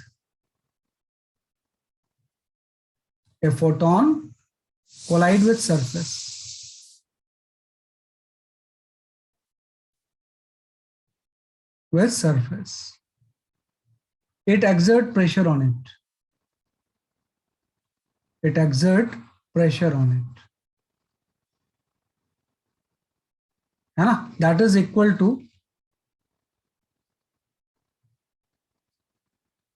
है ना, कि जो exert pressure on it and that is equal to change in momentum per second per unit area, and that is equal to the change in momentum per second, है ना, पर unit area. ये आपका आ जाएगा, है ना, कि when photon collide with the surface it exert pressure on it, और वो प्रेशर किसके इक्वल होगा, change in momentum per second per unit area, क्योंकि आपको पता है change in momentum per second force हो जाएगा, और फोर्स अपॉन एरिया तो प्रेशर होता है। तो अगर मैं यहाँ पे रेडिएशन प्रेशर का जनरल फॉर्मूला लिखना चाहूँ, तो कोई भी अगर रेडिएशन प्रेशर है, इसका जनरल फॉर्मूला तो जस्ट आपका ही आ जाएगा। रेडिएशन प्रेशर का अगर मैं जनरल फॉर्मूला लिखना चाहूँ, तो रेडिएशन प्रेशर का जनरल, अगर मैं इसको कैपिटल P से शो कर रहा हूँ, तो ये आपका हो जाएगा फोर्स अपॉन एरिया, है ना, और फोर्स मोमेंटम चेंज की वजह से हो रहा है। तो यहाँ पे फोर्स की जगह पे हम लिख सकते हैं 1/एरिया, तो ऐसे ही आ गया, this is equal to delta P by delta t, है ना, चेंज इन मोमेंटम, कि जब रेडिएशन स्ट्राइक करेगा तो मोमेंटम चेंज आपका, लास्ट पॉइंट में मैंने 6 लिखा था, हाँ 7 पॉइंट्स थे, लास्ट स्लाइड में 7 पॉइंट्स थे। तो radiation pressure is equal to force upon area हो जाएगा, और जो फोर्स की जगह पे आ जाएगा वो क्या आ जाएगा एक्जेक्टली आपका चेंज इन मोमेंटम। इसमें ध्यान रखना डेल्टा पी जो है ना, ये change in momentum by time. तो इससे हम रेडिएशन प्रेशर निकाल सकते हैं। लेकिन प्रॉब्लम है जब आप ये कोई भी रेडिएशन आएगा ना, तो रेडिएशन की एक्चुअली में इंटेंसिटी दी होती है ना, ये सब मोमेंटम चेंज ये एरिया नहीं पता होता है कि कोई भी रेडिएशन होगा तो रेडिएशन की आपको इंटेंसिटी दी होती है कि भाई कोई भी रेडिएशन होगा तो उसकी सिर्फ इंटेंसिटी तो दी होती है, कितनी इंटेंस लाइट है। तो इंटेंसिटी हम जानते हैं, इंटेंसिटी क्या होती है, एनर्जी पर एरिया पर सेकंड, ये तो होता है इंटेंसिटी, एनर्जी पर यूनिट एरिया पर सेकंड। इसमें ई जो है वो एनर्जी है, ई क्या है बेसिकली आपका एनर्जी है ना। तो मतलब ये जो भी रेडिएशन प्रेशर है ना, उसको इंटेंसिटी के टर्म्स में आपको लिखना होगा। जब आप रेडिएशन प्रेशर कैलकुलेट करोगे तो उसको किसके टर्म्स में लिखोगे, इंटेंसिटी के टर्म्स में, है ना। तो उसको लिखना एकदम आसान है। इसके कुछ केसेस हो जाते हैं कि पहला मैं केस ले लेता हूं कि radiation incident normally to surface. जो रेडिएशन इंसिडेंट हो रहा है वो नॉर्मली इंसिडेंट हो रहा है। और इसी का भी एक सब केस भी हो गया कि if surface is perfectly absorbing, surface is perfectly absorbing। ये बुक्स में आपके बहुत दिया होता है लेकिन हाईली कंफ्यूजिंग मैनर में दिया होता है, इतना मतलब सिस्टमेटिक वे में नहीं दिया हुआ। तो radiation incident normally on to the surface, and surface अगर परफेक्टली एब्जॉर्बिंग है तो उस केस में रेडिएशन प्रेशर की वैल्यू क्या होगी। तो कॉन्सेप्ट सिंपल सा है कि ये आपका कोई सरफेस है ना, और इस सरफेस पे कोई रेडिएशन की बीम ऐसे फोटोन की बीम इंसिडेंट हो रही है, रेडिएशन इंसिडेंट हो रहा है ऐसे, जैसा इस रेडिएशन की इंटेंसिटी ही आई है और एकदम परपेंडिकुलर हिट कर रही है इसको आके, है ना। तो हम बोलेंगे कि सरफेस पे आपकी हिट कर रही है और इस बीम की जो इंटेंसिटी है वो आई है ना। और ऑब्वियसली बात है बीम का कुछ एरिया भी होगा, तो बीम का एरिया सपोज क्रॉस एरिया आपका ये है, तो आपको ये निकालना है कितना प्रेशर एक्सर्ट कर रहा होगा इसके ऊपर। अगर ये पूरा इसको एब्जॉर्ब कर ले रहा है तो बस हम यहां से आ जाएंगे, भाई प्रेशर की वैल्यू होती है 1/एरिया चेंज इन मोमेंटम। तो हम लिख लेंगे सबसे पहले भाई रेडिएशन प्रेशर जो होगा वो आपका हो जाएगा 1/एरिया into delta P by delta T. और यहाँ पे मोमेंटम ऑफ फोटोन हम जानते हैं कितना होगा कि भाई momentum of photon E by C तो होता है कि अगर मैं मोमेंटम ऑफ फोटोन लिखूं, मोमेंटम ऑफ फोटोन, तो मोमेंटम ऑफ फोटोन जो होता है वो ई बाई सी होता है। अगर ई इसकी एनर्जी है और सी स्पीड ऑफ लाइट है तो इसका मोमेंटम ई बाई सी हो जाएगा। तो आप देखो पहले इसका मोमेंटम ई बाई सी था और परफेक्टली एब्जॉर्ब कर दिया तो ई बाई सी से 0 हो गया, तो change in momentum E by C ही तो हो जाएगा ना। यहाँ से प्रेशर की वैल्यू आपकी आ जाएगी 1/a, यहाँ पे आ जाएगा E by C into delta T, हाँ ई बाई सी इंटू क्या आ गया, इसलिए आपका डेल्टा टी आ गया। अब आपको पता है कि intensity E by A into delta T होती है, मतलब प्रेशर की जो रेडिएशन प्रेशर होगा, प्रेशर की वैल्यू आई बाई सी हो जाएगी। सिंपल सा एक फॉर्मूला आ गया कि अगर इसकी इंटेंसिटी आई है और स्पीड ऑफ लाइट सी है, तो अगर ये पूरा एब्जॉर्ब कर ले तो इसका जो आपका प्रेशर एक्सर्ट होगा वो आई बाई सी के इक्वल होगा, है ना। इसी को हम बोलते हैं बेसिकली आपका रेडिएशन प्रेशर, है ना। तो रेडिएशन प्रेशर आ गया, है ना। तो ये तो आ गया परफेक्टली एब्जॉर्बिंग। अगर परफेक्टली रिफ्लेक्टिंग होगा तो क्या चेंज आ जाएगा, if surface is perfectly reflecting,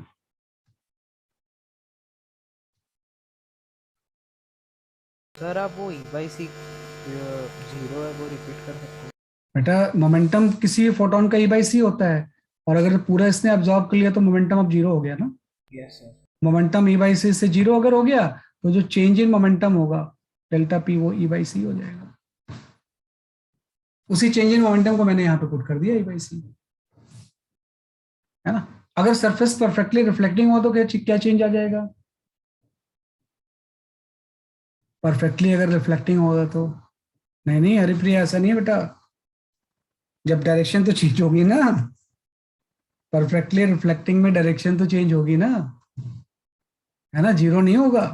अगर आप बोलते हो भाई जीरो हो गया, ई बाई सी आया, ई बाई सी वापस चला गया और जीरो हो गया, तो गलत हो जाएगा। रेडिएशन प्रेशर, प्रेशर तो एग्जर्ट कर रहा है वो, इनफैक्ट इसके डबल कर रहा होगा। ये ध्यान रखना, जब भी डायरेक्शन चेंज होती है ना तो डबल आ जाता है। हाँ सही बोला था हमने, आपने, टू आई बाई सी हो जाएगा। भाई सेम सरफेस में अगर ये परफेक्ट रिफ्लेक्टिंग सरफेस है, कि पूरी की पूरी लाइट इसने रिफ्लेक्ट कर दी, ये सरफेस है और ये अगर परफेक्ट रिफ्लेक्टिंग है,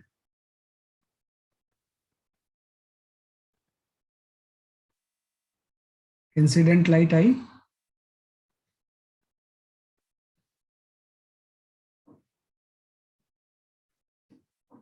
है ना, और इसको इसने पूरा का पूरा रिफ्लेक्ट कर दिया,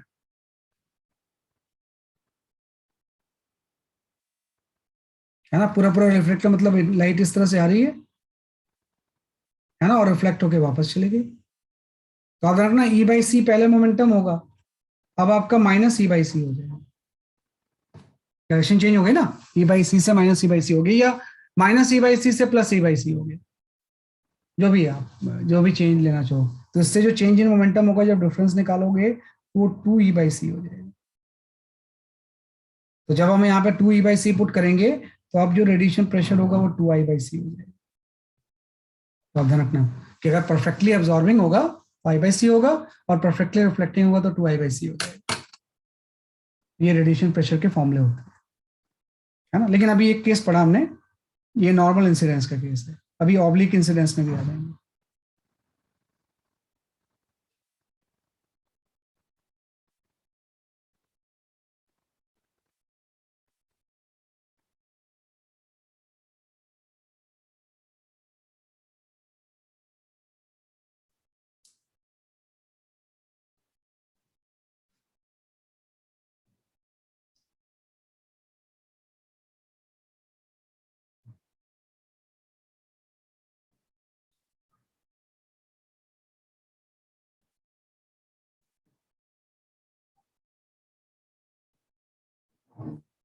मोमेंटम वेक्टर क्वांटिटी है ना, तो डायरेक्शन भी लेंगे हम इसमें।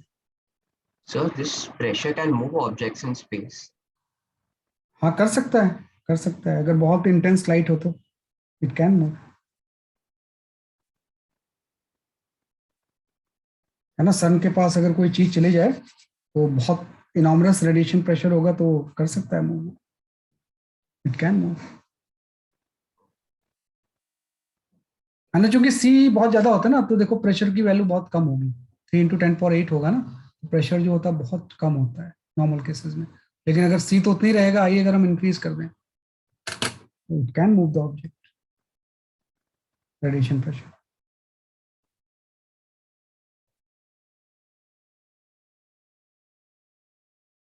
तो अगर सन के पास कोई जाने की कोशिश करे तो चिथड़े उड़ जाएंगे उसके, रेडिएशन प्रेशर मतलब टेम्परेचर तो होगा ही, उसके अलावा फोर्स भी लगेगा उसको।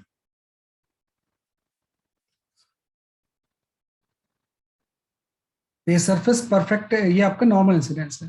अब हम ऑब्लिक इंसिडेंस पे आते हैं। इसी का सेकंड केस है ऑब्लिक, थोड़ा सा ध्यान देना है आपने, है ना, कि ऑब्लिक में बहुत सारे क्रिटिकल फैक्टर्स होते हैं। बाद में तो एज ए फॉर्मूला आपको याद रहते हैं, लेकिन पहली बार समझना होता है थोड़ा सा। सेकंड आपका आ गया ऑब्लिक इंसिडेंस।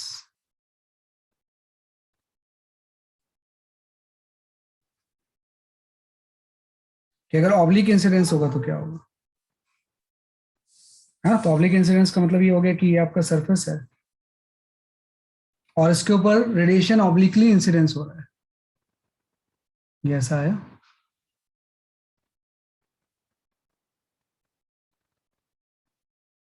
ये ऐसा, ये ऐसा,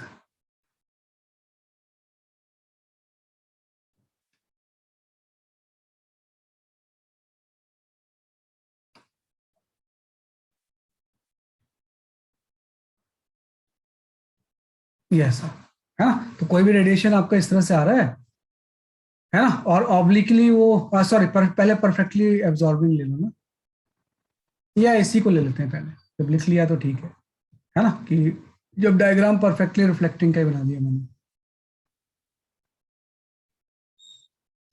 परफेक्टली रिफ्लेक्टिंग है ना। तो आपका कोई रेडिएशन ऐसा है ना, और ये रिफ्लेक्ट हो गया, और एंगल ऑफ इंसिडेंस आपको दिया हुआ है, इसका जो एंगल ऑफ इंसिडेंस है सपोज आपका थीटा है, एंगल ऑफ रिफ्लेक्शन भी थीटा हो जाएगा। तो अब यहाँ पे थोड़ा सा ध्यान रखना होता है कि भाई फॉर्मूला तो अभी भी वही होगा, है ना, कि भाई फोर्स इक्वल टू आपका जो प्रेशर होगा वो फोर्स अपॉन एरिया होगा, है ना। लेकिन यहाँ पे एरिया थोड़ा सा ध्यान रखना, एरिया आप दो इन्वॉल्व हो गए, एक तो आपका ये वाला एरिया हो गया, है ना, ये एरिया सपोज ए है, और एक जहां पे स्ट्राइक कर रहा है वो एरिया अलग है ना, ये एरिया तो ज्यादा है कुछ, ये एरिया कोई ए डैश है, ये बड़ी इंपॉर्टेंट चीज होती है। ये एरिया क्या है, बेसिकली आपका ए डैश है, और ए डैश एंड ए में रिलेशन होता है, भाई ये वाला एरिया आपका ए डैश है, और ये वाला एरिया जो बीम का एरिया है वो ए है, और ये दोनों के बीच में एंगल थीटा है।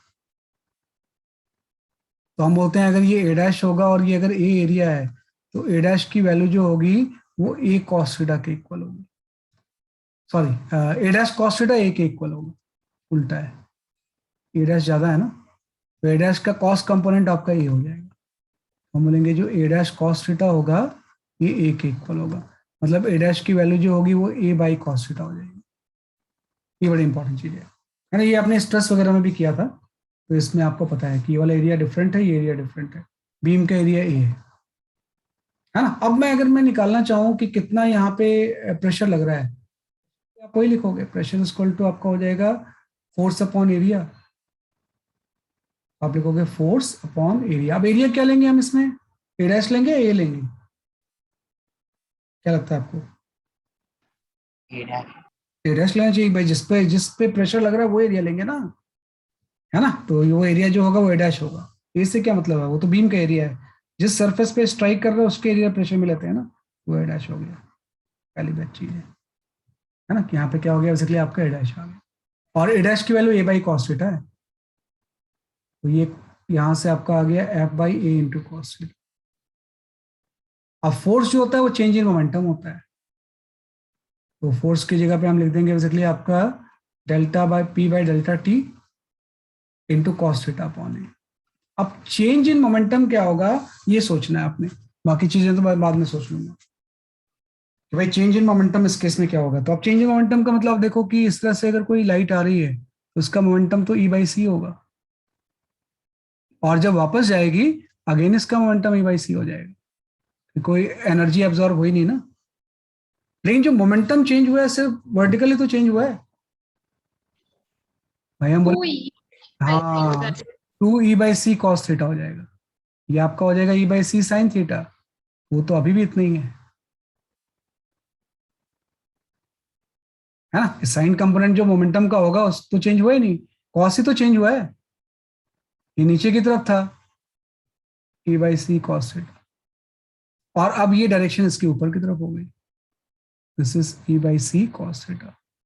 तो हैंडल तो चेंज हुआ नहीं, तो इस केस में जब हम चेंज इन मोमेंटम लेंगे तो हम बोलेंगे पहले चेंज इन मोमेंटम था, पहले मोमेंटम था माइनस e/c cos थीटा, और अब चेंज होके हो गया है e/c cos थीटा, तो जो चेंज इन मोमेंटम होगा वो डबल हो जाएगा ना, ये आपका हो जाएगा 2e/c cos थीटा। तो देखो दो कॉस आ गए, एक तो कॉस पहले ही आ चुका है जो कि एरिया से चेंज करने से आया है, और एक कॉस आ गया चेंज इन मोमेंटम से। तो अब मैं प्रेशर लिखूंगा कि भाई रेडिएशन प्रेशर क्या होगा, कि what is your radiation pressure, final formula लिखते हैं। तो रेडिएशन प्रेशर P जब आप लिखोगे तो अब आप यहाँ पे चेंज इन मोमेंटम की जगह पे 2e/c cos थीटा लिख दोगे, तो चेंज इन मोमेंटम हो गया 2e/c cos थीटा, है ना, ये इनटू आपका एक और cos थीटा आ गया, भाई एरिया भी है और डेल्टा टी भी है। अब देखो इंटेंसिटी क्या होगी, इंटेंसिटी को तो इस एरिया से मतलब है ना, इंटेंसिटी जो होगा वो तो जो हो जाएगा वो बेसिकली आपका जो होगा वो तो ये एरिया के ऊपर बीम की इंटेंसिटी होती है ना, तो इंटेंसिटी की वैल्यू तो अभी भी वही रहेगी, इंटेंसिटी इक्वल टू हो जाएगा E/A इंटू डेल्टा टी। तो E by A into delta T और कॉस स्क्वायर थीटा आ गया, तो अल्टीमेटली रेडिएशन प्रेशर की वैल्यू ये आ गई, 2I/c into cos square theta, ये फॉर्मूला आ गया। तो कई बार बच्चे कॉस स्क्वायर थीटा नहीं लगाते हैं, कॉस थीटा खाली लिख देते हैं। उनको ये तो पता होता है कि मोमेंटम चेंज हो रहा है तो कॉस टू कॉस थीटा होगा, लेकिन एरिया भी लेना पड़ेगा, कॉस स्क्वायर थीटा हो जाएगा, है ना। तो ये ध्यान रखना कि जब परफेक्टली रिफ्लेक्टिंग सरफेस होगा तो 2I/c कॉस स्क्वायर थीटा हो जाएगा। इसी में थीटा अगर 0 होगा तो 2I/c आ जाएगा,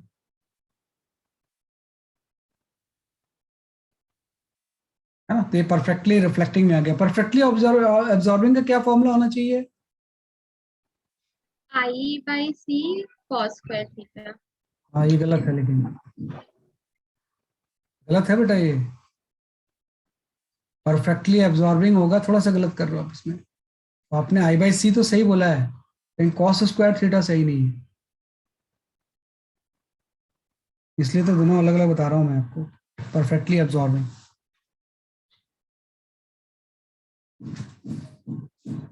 देखो परफेक्टली एब्जॉर्बिंग में क्या होगा, ये आपका कोई सरफेस था, है ना, कि इस तरह से आपने कोई सरफेस बना लिया ऐसा, ये आपका ऐसा, और इसके ऊपर कोई रेडिएशन इंसिडेंट हो रहा है। सर I/c cos theta होगा ना। हाँ अब सही बोला आपने, I/c cos थीटा होगा, उसमें cos स्क्वायर नहीं आएगा। एक cos और आता है क्योंकि डायरेक्शन चेंज हुई, इसमें तो पूरा एब्जॉर्ब हो गया ना, वो तो रिफ्लेक्ट हुआ ही नहीं, तो फिर क्यों आएगा वो उसमें? इसमें तो रिजॉल्व करने की कोई जरूरत है ही नहीं आपको, है ना, कि भाई इस तरह से रेडिएशन आया और ये बीम का एरिया है, और जो स्ट्राइक जिस जगह पे कर रहा है वो एरिया ए डैश है, तो वो तो सही, अभी भी ए और ए डैश अलग अलग होंगे, तो यहाँ तक तो फॉर्मूला सेम होगा ये वाला। जब आप प्रेशर लिखोगे तो मुझे ये तो समझ में आ रहा है कि delta P by delta T into cos theta upon A हो जाएगा, इसमें तो कोई डाउट नहीं है। जब डेल्टा पी लेंगे तो आपको था इसका मोमेंटम पहले ई बाई सी था, अब पूरा एब्जॉर्ब हो गया तो जीरो हो गया, तो मोमेंटम आपका ई बाई सी से जीरो हो गया। तो जो चेंज इन मोमेंटम होगा वो जस्ट आपका ई बाई सी हो जाएगा ना। तो जब हम यहाँ पे ई बाई सी पुट कर देंगे ना, तो वो चीज नहीं आएगी जो आप बात कर रहे थे। ई बाई सी जैसे पुट करेंगे यहाँ पे, तो यहाँ पे आई बाई सी कॉस थीटा ही आ जाएगा, कॉस स्क्वायर नहीं आएगा, ये ध्यान रखना, है ना भाई। जो जैसे मान लो भी हो वर्टिकल एंड हॉरिजॉन्टल में, मान लो आप स्प्लिट करते हुए हो वर्टिकल एंड हॉरिजॉन्टल में, तो हॉरिजॉन्टल भी जीरो हो गया, वर्टिकल भी जीरो हो गया, तो टोटल चेंज फिर से वही हो जाएंगे ना, ई बाई सी हो जाएगा। तो ये 4 केसेस होते हैं, तो थोड़ा सा आपको ध्यान रखना है इसमें क्या क्या फॉर्मूले आ रहे हैं, है ना। मतलब इसी फॉर्मूले में एंगल 0 पुट कर देंगे तो पहले 2 आ जाएंगे, ये आपका आ गया। इसमें ये चीज का ध्यान रखना कि कॉस स्क्वायर थीटा आता है इसमें, और इसमें सिर्फ कॉस थीटा आता है, ये होता है रेडिएशन प्रेशर।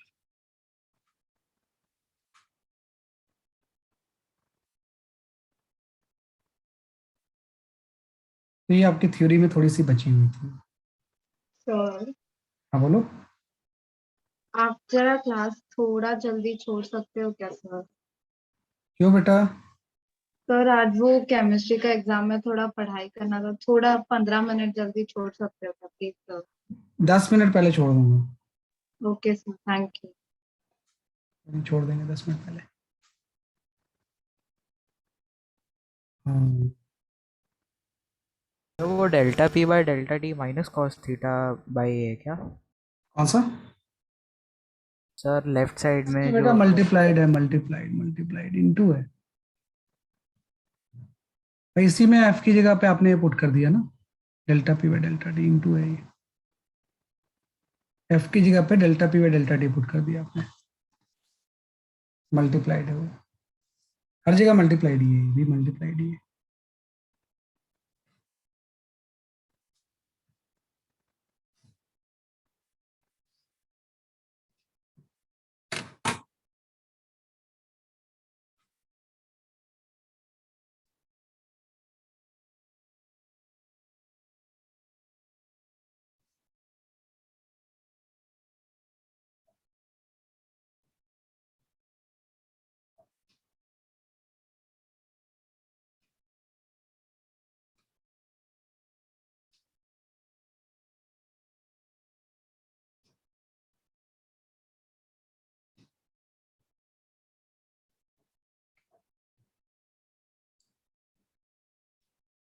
ठीक है, आपका गया। तो ये ऑब्लिक इंसिडेंस हो गया आपका, है ना। सर एक सेकंड। कोई नहीं, आराम से लिखो, कोई जल्दबाजी नहीं। अब तो क्वेश्चन ही करने हैं 2-3 आपको, है ना। Then we sir previous slide भी दिखाएंगे क्या एक बार? अभी दिखा रहा हूँ, अभी दिखा रहा हूँ, wait for moment.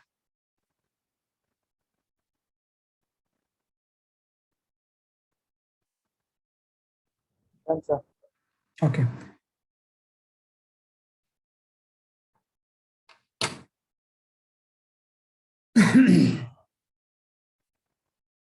Thank you sir. Okay चलो, तो आई शेयर फ्यू न्यूमेरिकल्स, उसको आप सॉल्व कर लो। सर नेक्स्ट स्लाइड, एक सेकंड। इसका अगला slides.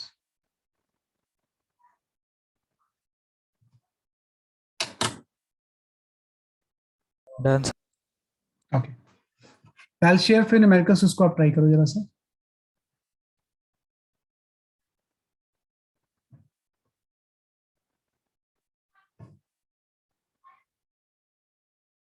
Okay, can go for this question.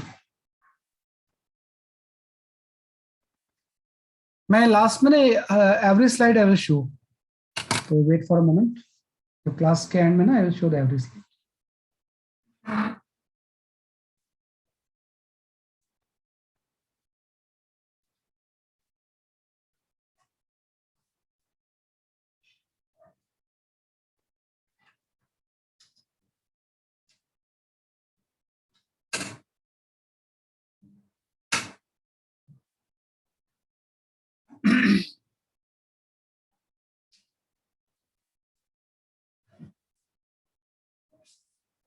Sir temperature degree Celsius में लेना है कि केल्विन में?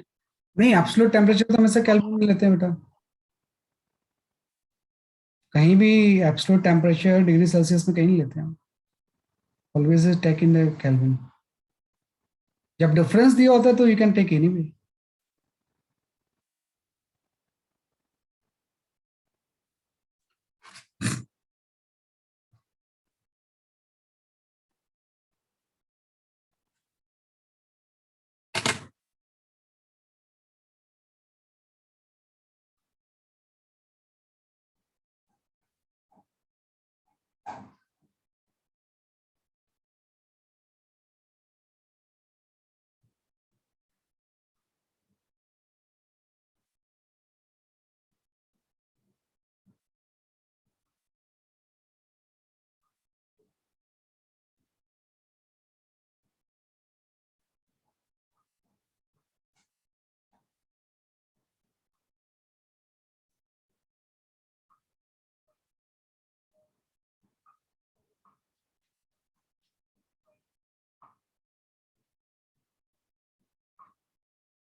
सर मास किसमें?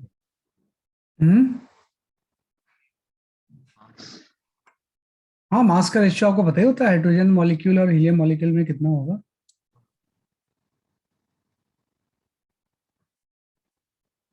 हाँ Jayant, your answer is correct. Devishi, your answer is correct.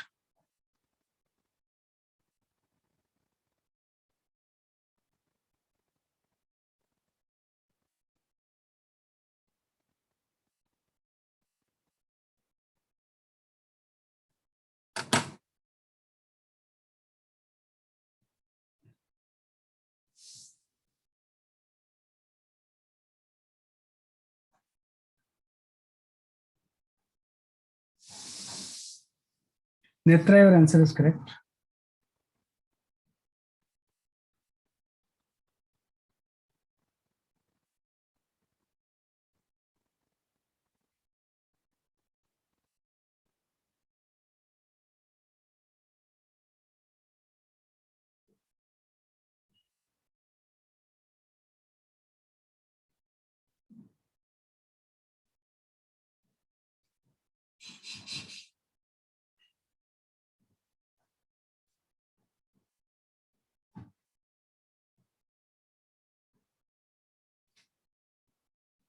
सही है, काफी लोगों का सही। बस आपको फॉर्मूला लिखना है और रेशियो निकालना है। Not much thing is needed. भाई आपको पता है गैस मॉलिक्यूल की जो डी ब्रॉगली वेवलेंथ होती है, know the formula, this is equal to the h of under root of 3m k into temperature. तो एच 3 और k तो कांस्टेंट है, we can simply say lambda is inversely proportional to the under root of mass into temperature का product. यहाँ से lambda by 1 by lambda 2 अगर निकालना है तो this will be simply equal to the m2 by m1 upon T2 by T1। अब ध्यान रखना कि हाइड्रोजन मॉलिक्यूल और हीलियम मॉलिक्यूल के बीच का जो रेशियो होता है वो 2:1 हो जाएगा। एटम नहीं है हाइड्रोजन का, मॉलिक्यूल है, तो ये 2 होगा, ये 4 हो जाएगा। रेशियो जो होगा वो यहाँ पे 2:1 हो जाएगा। This ratio is the 2:1। और टेम्परेचर आपको दिया ही हुआ है, T2 की वैल्यू आपकी 400 केल्विन है और जो T1 है उसकी वैल्यू 300 केल्विन है। तो सारी चीजें cancel, √8/3 is the correct answer, है ना। बस फॉर्मूला लिखना है और निकालना है, बहुत आसान सी चीज है,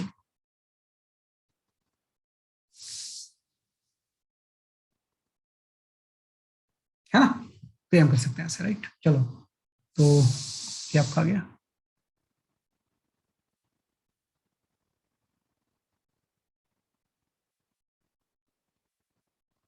ठीक है, take this question as a homework and we, sir एक सेकंड सोल्यूशन दिखा दीजिए। आई मैंने कहा, and take this question as a homework then we of the class.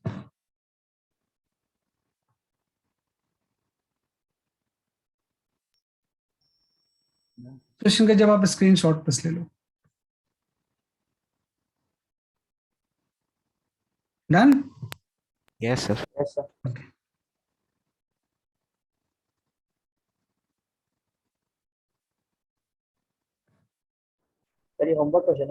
हाँ, this is homework question.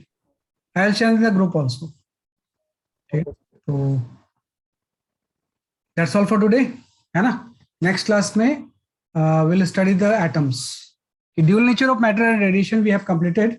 Next class में हम एटम के बारे में पढ़ेंगे, है ना। तो वो आपका हो गया, राइट। तो that's all, bye bye. Thank you sir, bye sir. Thank you sir, bye sir. Thank you sir, bye sir. Bye bye.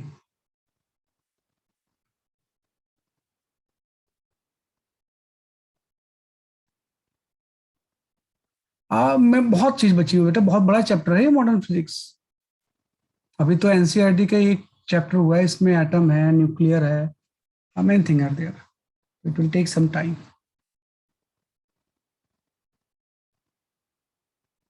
Okay, I will show the slide. अच्छा वो आपने याद दिला दिया, नहीं तो मैं अभी मीटिंग ऑफ कर देता।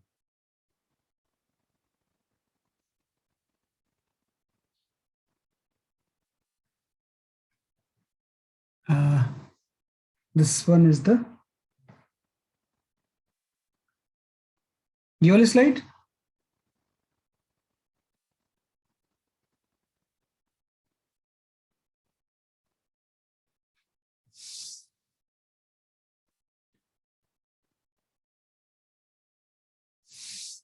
ये सेकंड हो गया, this is third, fourth, and this is fifth.